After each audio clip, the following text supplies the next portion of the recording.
Hello friends, welcome back to the new tutorial of the AWS Cognito Angular. In the last three videos, we have discussed without the registration, OTP verification, login, then we are come up with the logout screen. Okay, so those who haven't subscribed my channel yet, please to subscribe my channel, and if you like the video, please to like, share and comment on my video. So let's get started.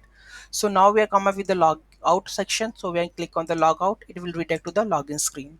So here you can see that we have the username, all the pool session data we are coming up over here on the logout section, right?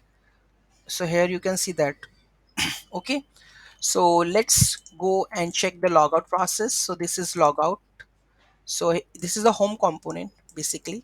Okay, so here we have the auth service router, and this we don't require. We require just only the currently logout section. So auth service logout. So we have in auth service we have a logout section. Logout, we will get the current user. So what the current user have? Cognito user.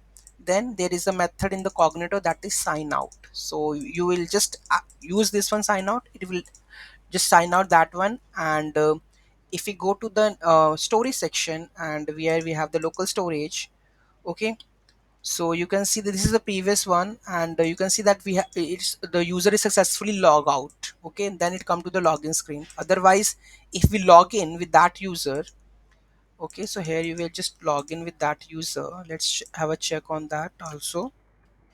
So just log in with that user. Okay, and log in. Okay, you can see that if I put over here login again, so what will happen? It will redirect. That means we have to maintain the session on that node. Okay, that once the user is logged in, so it can't access the login and register page on that section.